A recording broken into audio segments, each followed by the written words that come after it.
Welcome to the Fleet Geeks podcast. We're here to help develop fleet and transport professionals. Do you want to progress and develop your skills and knowledge? We promise to bring lively conversation and debate around interesting issues and keep you bang up to date with changes in our awesome industry. The Fleet Geeks are a community of professionals, and if you enjoy the podcast, why not join the discussion for free in the Fleet Geek community over on Facebook. Right, Vickers, how we doing, mate? I'm all right. Yes, I'm very well, thanks, Pete. You'll note Pete's got a high-vis jacket on there. That's it just proves that Pete's actually been doing some real work out in the yard. I'm guessing you've been doing some gate checks or something this morning, or something along those lines. Yeah, mate. Hard at work, mate. Hard at work, I have to say. Yeah, I've got my high-vis on. I'm about to take it off actually because I think I'm done in the yard and it's starting to heat up a little bit. We're sort of in the midst of this heat wave. But yeah, no, I've got my high-vis on, been doing some gate checks, been doing some bits and pieces at one of our clients, helping sort some CCTV out, strangely.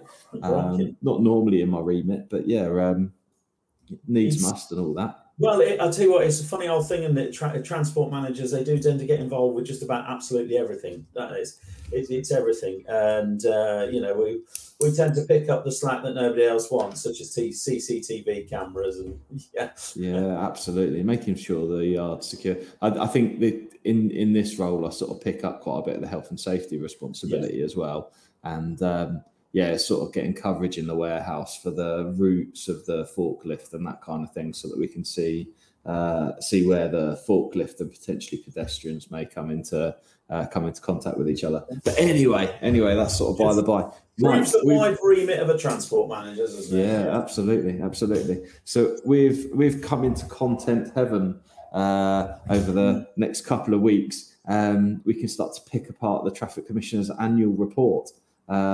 So what does the Traffic Commissioner's annual report mean? I'm guessing it comes out on an annual basis based on the name. Yeah, funny old thing that, but yeah, it's out and it's got some interesting bits and pieces in it. As you say, we've got a lot of content there we can cover on other podcasts. And some of the statistics, that's a difficult word, isn't it, to say? Some of the on a Monday morning. Oh. Yeah, we could record this on a Monday morning.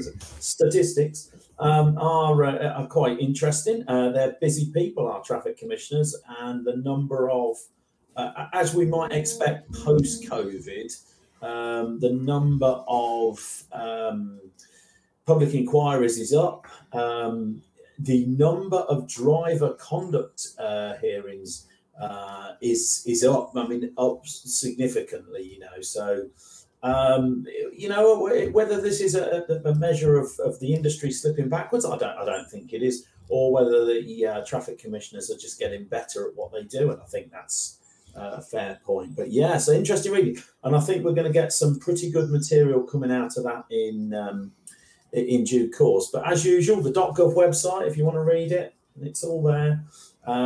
Just put in the Office of the Traffic Commissioner annual report to 2021-22, and it's a cracking bedtime read for us all. Yeah, so we've got a few bits that we're going to pick up out of that over the next few podcasts, haven't we? And I've got a bit of news about the podcast, Mike. One is that I've made a decision with a Half Dozen Things podcast that from now moving forward, all of the transport and fleet related topic areas are going to be migrated over to Fleet Geeks. Excellent. So a Half Dozen Things is going to be looking at other stuff. So to name just a few sort of interviews that I've done recently with the head of the commercial vehicle unit, Rick Wenham at Metropolitan Police, and Mike Dorber, who heads up NAVSIS. In the future, those podcasts, those kinds of interviews are going to be moved onto this platform with Fleet Geeks. So this is going to be the platform and the podcast for fleet transport professionals who want development and want to listen and hear from you and I, and we're going to be interviewing people as well. So the format's going to evolve a little bit, which is exciting, isn't it? That's good news. Fantastic. I think that's a great step forward for Fleet Geeks, and I think getting a lot of great feedback from it, which is really for us. And Pete in particular has worked very, very hard on this brand. That's really encouraging, and we do thank you all, and look forward to look forward to that new format. And that's not to say half a dozen things isn't a really good listen, anybody. You know, it's naturally your kind of guests have gyrated towards being in the transport sector, but there's some really interesting stuff on that from people elsewhere in industry. So, you know, growth, development, management, that type of thing. It's own right. It's an excellent podcast, folks. So do please check that out as well. Yeah, I appreciate that. So yeah, what I'm going to be doing with a half dozen things is broadening the remit of the focus areas. We're going to be focusing much more on flagship partners' overall offering, which is around making our clients safer, greener and greater. So the podcast is going to be focusing more on that. So we may have a little bit of transfer. We may have the odd transport related guest, but it's going to be more of a focus on the business element, the leadership, the management and overall improvement of the business function. So the more techie type transport stuff's going to be over on this podcast. So yeah. Anyway, without sort of further sort of discussion, shall we move into the crux of this session, mate? Shall we? Yes, and this topic is one that I picked up out of that report. Just one of the many things that have come out of that Traffic Commissioner's report. But it's one that I keep getting in training courses. One that delegates, I think, you know, with the greatest respect, have a little bit of difficulty understanding, because to the layperson, it does seem a little bit odd. And it kind of centres around this relationship between the operator and a maintenance provider, you know, an external, you could look at it internally as well, but an external maintenance provider, particularly given that a lot of vehicles these days are leased or hired and they come with full SMR, service maintenance repair leases. But I think the report highlights from the Traffic Commissioner's point of view and reiterates that the operator is wholly responsible for the maintenance of vehicles, and that includes managing your contractors. And I think also the other shocking revelation is that mechanics who work on heavy goods vehicles and garages that provide these services are not. There's no qualification, or there is no requirement for them to be regulated. So, and I know you've worked in that industry, Pete. And I know, you know, from that point of view, they do go through that process. I know, but you know, just from a dealer's point of view, how do you see that relationship? Oh, mate, cowboys, a lot of them. Yeah. Big hammer, little hammer. Oh, do you know what? I'm going to get some hate mail. I've done a few podcasts which have stirred up a bit of a reaction. Now I've got some good friends in the industry and in the motor vehicle repair sector, and I think, yeah, obviously, I think what I would say is, generally speaking, in my experience, you get what you pay for. So if you're going to go to a main dealer for maintenance, then and trust me, some of the independents are actually work to a higher standard than some of the dealers in principle. But it's very similar to a transport operation in that the operation is only as good as its people on the ground, and therefore a workshop, whether it's a dealer run or whether it's an independent, it is only as good as the technicians that work on the shop floor delivering the work. And it's the same with drivers in a transport operation. They are only as compliant as the drivers that are out there doing the hard graft and doing the work. We can have all sorts of procedures and everything in place in the background, but the reality is that the hard coalface of the business is the work being done sort of as it should be. And to that end, I'm going to make a case for independent workshops that some of them in many situations could be better than the dealerships potentially. So what are you going to get? What are your options available? Well, you know, at the top of the tree, you've got your dealership, which in principle is going to be the most expensive for you to have your maintenance with. But by and large, you've got that confidence in the manufacturer's brand, which is that those main dealers will audit and hold to account those dealerships which are working under that banner and have got that approval, and there'll be an audit process. Now, some workshops that have the manufacturer's badge, they'll be privately owned businesses that are kind of franchising that badge, and those workshops will be audited on an ongoing basis. It might be quarterly, and certain metrics and KPIs will be looked at to ensure that the dealership is upholding the standards for the brand. So they would look at things like first-time MOT pass rate. They would audit to make sure that all of the tooling's calibrated properly and that all of the policies and procedures are in place, as well as probably having standards around the level of qualification of technicians, as probably a tiered system around the level of experience and qualification in the workshop.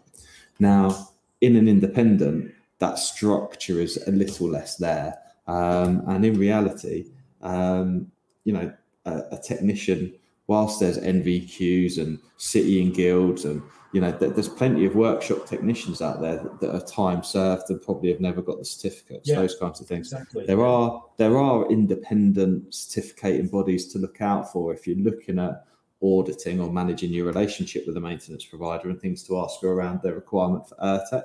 So ERTEC is like an independent awarding organisation who will measure the competence and certificate individuals within the team, and it's a 5-year long certificate. If you imagine CPC for it's like CPC for workshop technicians, for example. So ERTEC is a good certificate to look for, and there's other memberships like from an engineering point of view, there are I can't think of them just offhand for the podcast, but I'd ask to see, certainly when you look at levels of competence, I would start to ask your maintenance provider around how do they deem their workshop technicians competent, and what sort of certification process or training, and more importantly, what is their ongoing training as well? Because one of the things with the dealers is that the beauty of the dealers is that the workshop technicians have always got new product. There's always new technology, and therefore they've got to keep up with, if you want to speak to them about alternative fuels and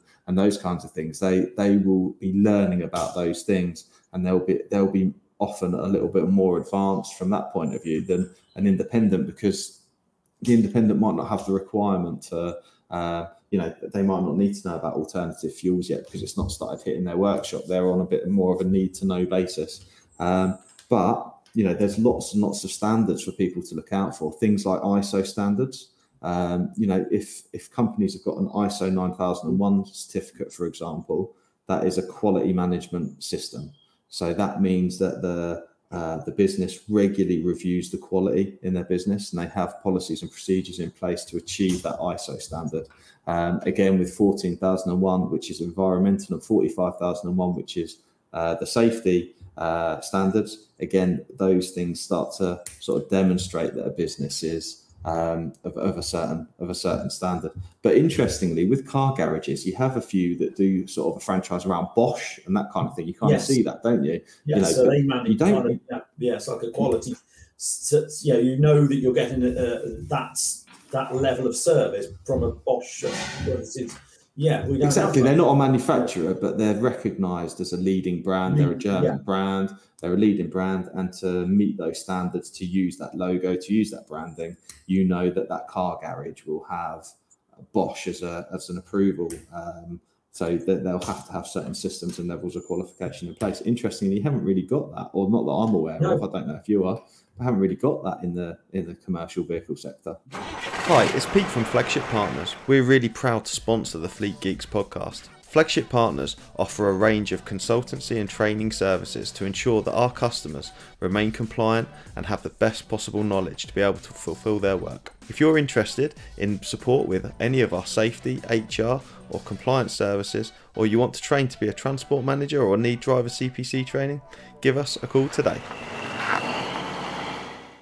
No, as a lot of people really struggle with the concept that, and I take it to its 8th degree, that if you take a vehicle from a vehicle workshop that has just been PMI'd or has just had some sort of work done on it, and you take it 100 yards up the road or 100 metres up the road and a wheel falls off, the operator is responsible for that, not the workshop. And a lot of people, it can't be right, but in the eyes of our industry regulator, it is, because our industry regulator doesn't regulate the workshops.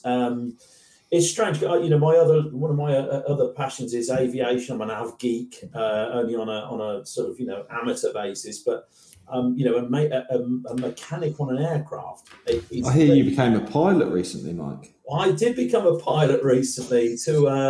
Yes, I did. I got a pilot's license recently, but don't get too excited. It's just a drone pilot's license. So I know people might say I drone on a bit, but yes, indeed, I am. But it was issued. Funny, well, there you are. See, it was issued by the Civil Aviation Authority, who are the industry regulators for the airline industry or the aviation world.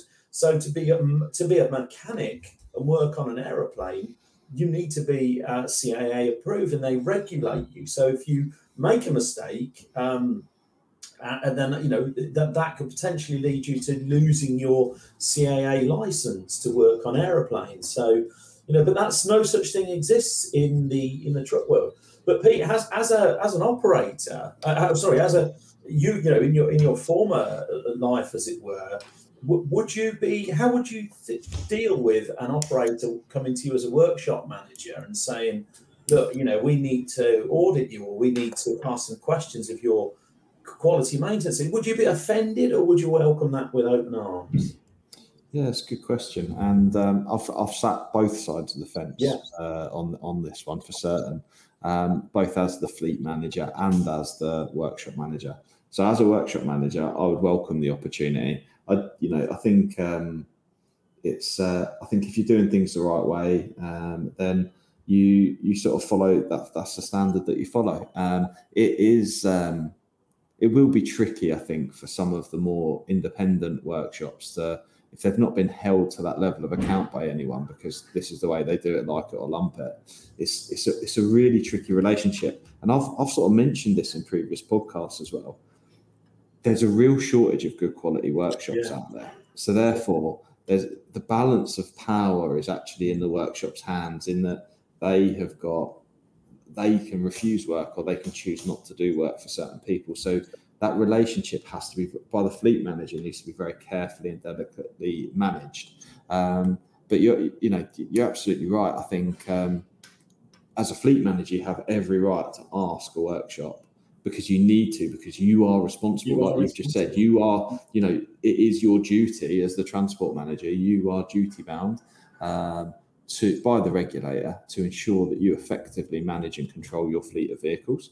And by doing so, you need to ensure that you've got a tight grip. And as my old after sales director would say, you've grasped the nettle of managing your maintenance provider. And therefore you will need to be able to demonstrate, if a wheel comes off, God forbid, that you've properly managed them. So you've ensured that the technicians are qualified. You've ensured that you've got some sort of audit report or something like that to demonstrate that you've checked the quality of their work and recorded any systems or management systems they may have in place, as well as making sure that they're, is their torque wrench calibrated? Has their headlight tester been calibrated? Is their tacho calibration equipment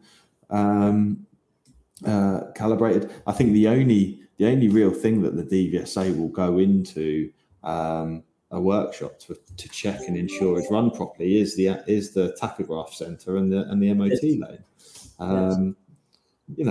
Actually, interestingly, mentioning the MOT lane, maybe that's the sign of a very professional workshop, because if they're willing to have the DVSA on site on an MOT lane, then potentially that's a demonstration that they're doing things properly. It's just those things to consider, isn't it? But that doesn't mean that the independents without MOT lanes aren't doing it properly, because they may well be. It may just be that they haven't got the investment of the MOT lane.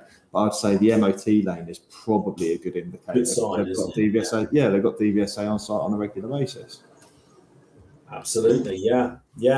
It is a difficult one, as you say.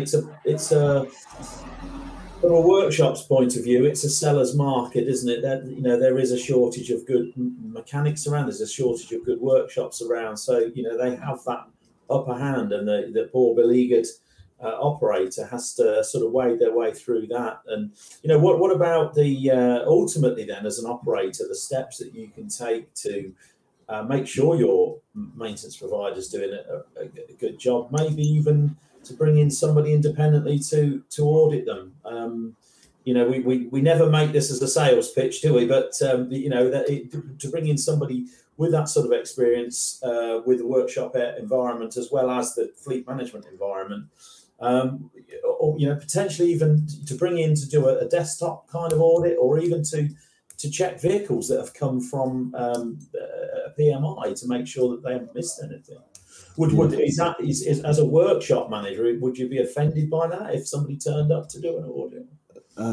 No, I don't think I would be, and I think that an operator and the transport manager has got every right to do so. So, transport managers and operators, if you're listening, these are two services that flagship partners can offer. I suppose this was like the invitation to the pitch, and these are things that potentially you could do yourself.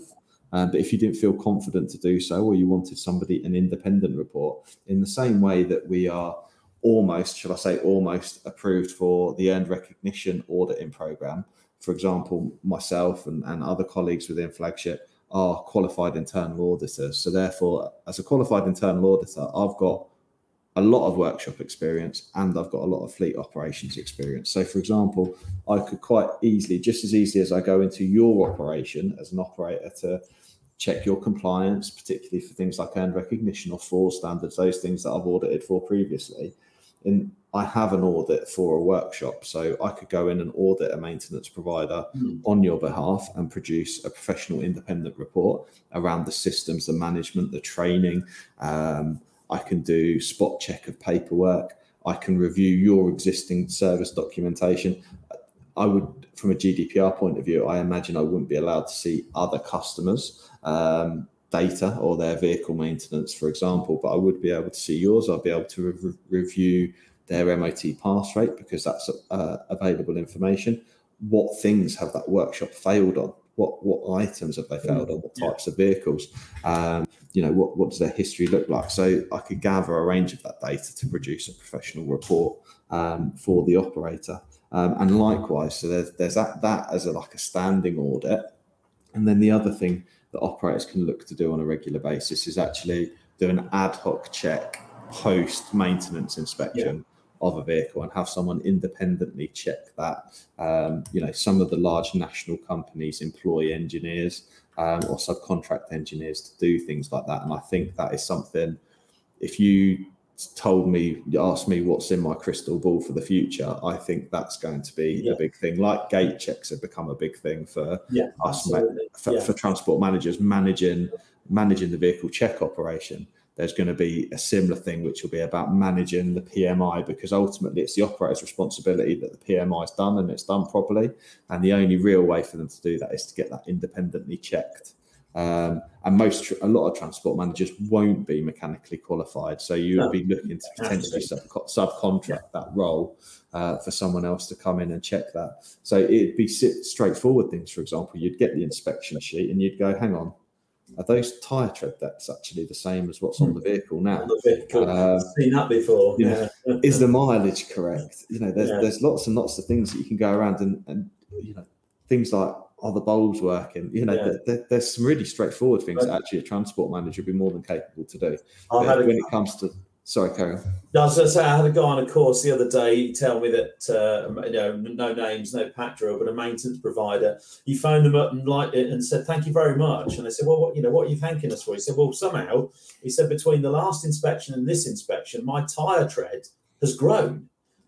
So unbelievably, the tyre had actually grown some tread in between the two inspections, but there's clearly somebody's either written it down wrong or just not bothered checking it and just guessed, or that's not the first time I've heard that happening. So it's and there'll be people listening. There'll be people listening who may roll their eyes, going, "Oh, all jobs worth," or what have you, right? But I tell you what, if a wheel comes off, the first thing that's going to start happening is you're going to get a vehicle out and you're going to go through the last 3 or 4 service sheets and you're going to start to measure these things and you're going to look at interrogating those. And I suggest that people do that now when they get their service sheets from their maintenance provider. Look at it against their previous service sheets. Defects, are there any continuing defects? Is there, what are the common elements?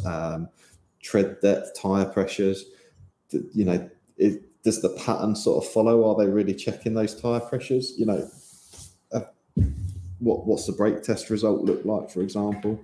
What's the readings in comparison?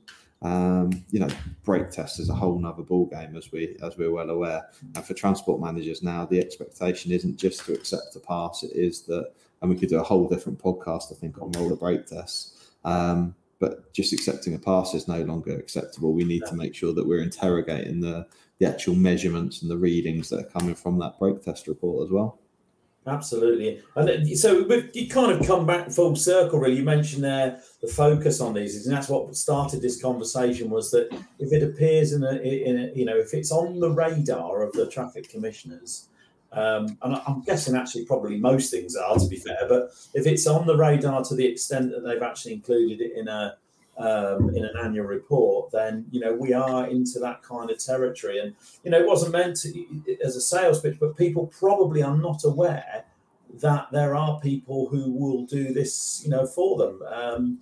As I say, we'd be more than happy to help in that respect, as I'm sure we would. I'd also, I think, just as a closing point, the other thing to note is, and this is from me speaking to my solicitor friends that attend public inquiries, and that is to remember the traffic commissioners, largely speaking, are often, and I'm not saying in all cases, but are often of engineering backgrounds themselves. Yes. So there is no pulling the wool over their eyes when it comes to maintenance and those things. Yes. And in reality, in my experience, I think they have to learn the tachograph side of things, the traffic side, more than they have to learn the vehicle maintenance, because actually a lot of the time their understanding of the vehicle maintenance is that's their bag. Mr. Rooney, yes, indeed. Yes. It's unusual. It's unusual that you get a traffic commissioner who has both backgrounds. Potentially that may be the case, and I haven't looked into their backgrounds, but certainly in my experience, a lot of them are very focused on vehicle maintenance, roadworthiness, and they really, really do understand what makes a vehicle safe for the road. They're talking about being more, not more transparent, because they already are transparent, but you will be able to get some more details from the applications and decisions as to the background behind some of those decisions. So that's interesting going forward, isn't it? Yeah. So there we are, folks. Yes, that wraps it up for. Perfect. What are you off to do now, Mike? What you got planned for the rest of the day, mate? I'm going to go and speak to the chief examiner from City and Guilds. We are currently trying to put some more case study questions together for the up and coming series of exams in the future. So it's something I do quite interested in formula, and it's harder than what you think. I'll tell you what, it's one of the hardest jobs in the world, that trying to put together questions for an exam. And it's quite a process. It goes through scrutiny, editorial committees, and so on and so forth. But yeah, much more to it than meets the eye. People just open an exam paper and think, oh wow, yeah, but that's just not. It's so much more to it than meets the eye. But I'm very much still learning that process. So. Brilliant, mate. Well, enjoy that meeting. And listeners, I hope you've enjoyed this session. Please do comment and share any suggestions with us, because we do look at those, and it helps us formulate future content. If the more questions people ask and the more they feedback, the better it is for us. Absolutely. To remind you, these are recorded on an ad hoc basis, so what we say is correct at the time of us recording this, but it isn't specific advice for you. If you do want specific advice, I recommend you getting in touch and speaking to us directly. If you're interested in discussion around your maintenance providers and managing those, we're more than happy to have a conversation as well, aren't we, Mike? Absolutely. We thrive on that feedback, so it's what we need to continue. Absolutely. Thank you for joining us, and please do share it with your colleagues and with your friends. Thank you very much. Thank you very much. See you on the next one. I hope you enjoyed today's episode. If you did, please share with your friends and colleagues too. Join us for free on Facebook with the Fleet Geeks community for transport and fleet managers. Fleet Geeks offers ongoing professional development, networking and mentoring too. So get in touch with me, Pete Rushmer, on any social media platform to find out more.